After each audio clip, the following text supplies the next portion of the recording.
Assalamualaikum warahmatullahi wabarakatuh. Nama saya Salsabila dari jurusan Pendidikan Bahasa Arab semester 5B. Di sini saya akan menjelaskan tentang pengertian, persamaan, perbedaan antara pemerolehan dan pembelajaran bahasa, serta kompetensi dan performansi. Yang pertama ada pengertian pemerolehan bahasa.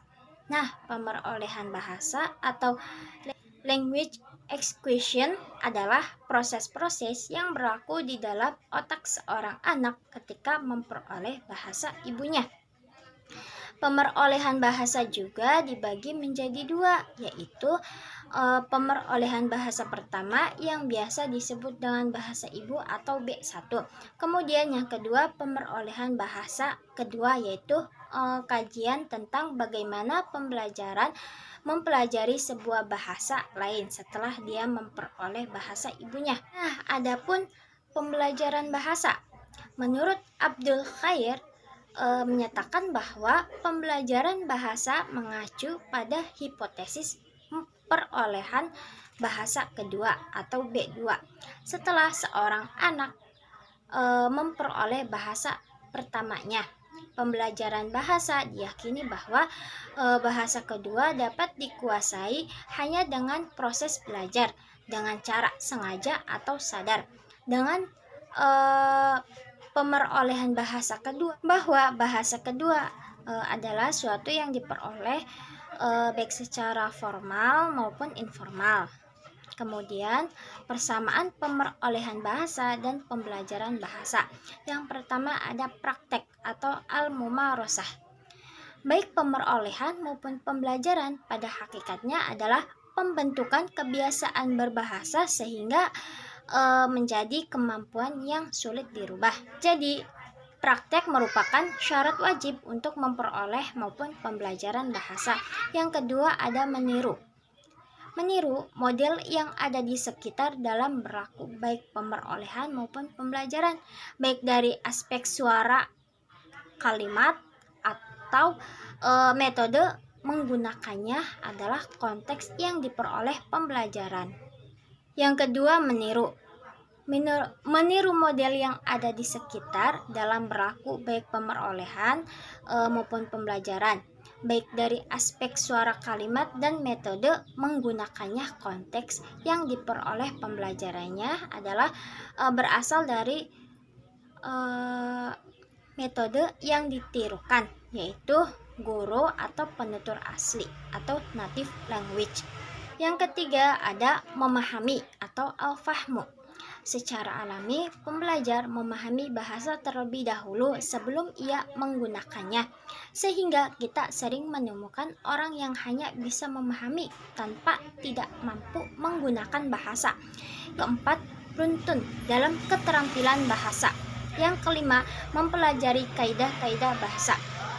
Dilanjut, perbedaan antara pemerolehan dan pembelajaran bahasa. Yang pertama ada motivasi tujuan, yang kedua ada lingkungan, yang ketiga ada model, yang keempat ada waktu, dan yang kelima ada konteks belajar.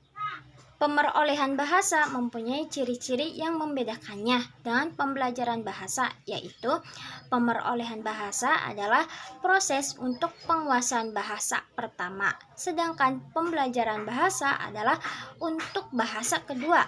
Lingkungannya memberikan ia lebih banyak model untuk ditiru atau imitation, sedangkan pembelajaran sebaliknya. Seorang anak merasa kesulitan membaca jika tidak dimulai dengan keterangan mendengar dan berbicara. Dalam artian, faktor utama seseorang kesulitan dalam membaca adalah belum sempurnanya pemahaman dia dengan mendorong dan menulis. Artinya, faktor utama seseorang kesulitan dalam membaca adalah belum sempurnanya pemahaman dengan mendengar dan menulis. Yang keempat adalah maharoh kitabah atau keterangan menulis. Tujuan yang diharapkan dalam berbahasa Arab adalah seseorang dapat menulis dengan bahasa Arab yang benar, dapat dipahami sesuai dengan kaidah bahasa Arab, dan dapat memberi suatu masukan yang baru kepada pembaca atau pembelajar bahasa Arab sendiri. Dilanjut dengan kompetensi dan performansi. Apa sih kompetensi itu? Kompetensi atau kemampuan dapat diartikan sebagai pengetahuan yang dipunyai pemakai bahasa tentang kaidah-kaidah bahasa. Pengetahuan ini diperoleh secara tidak sadar atau alamiah, secara diam-diam, atau secara intrinsik, implisit, intuitif, dan terbatas. Kompetensi merupakan informasi yang tersedia bagi pembicara asli yang lancar berkenaan dengan bahasanya, sehingga memungkinkan dia mengerti dan menghasilkan sejumlah kalimat yang belum pernah ia dengar atau diucapkan sebelumnya. Kompetensi ini mengacu pada pengetahuan gramatikal. Yang kedua ada performansi. Performansi adalah pemakaian bahasa itu sendiri di dalam keadaan yang sebenarnya. Dengan kata lain, performansi merupakan tutur yang aktual.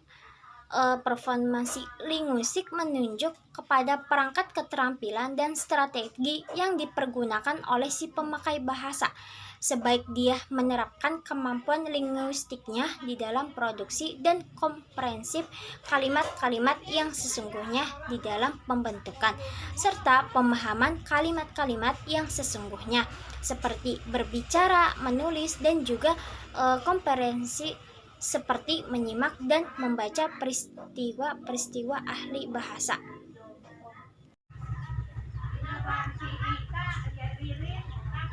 Dilanjut dengan perbedaan kompetensi dan performansi. Menurut Noam Chomsky, membedakan kompetensi dan performansi yaitu kompetensi adalah pengetahuan penutur, pendengar mengenai bahasanya, sedangkan performansi adalah pelaksanaan berbahasa dalam bentuk menerbitkan kalimat-kalimat dalam keadaan yang nyata. Sedangkan keterkaitan antara kompetensi dan performansi terletak pada kompetensi kebahasaan merupakan istilah yang dipopulerkan oleh Chomsky pada tahun 1965. Dalam hal ini, kompetensi mengacu pada pengetahuan gramatika, pembicara, pendengar yang ideal dalam suatu masyarakat yang homogen mengetahui dan menguasai kaidah-kaidah gramatika bahasanya.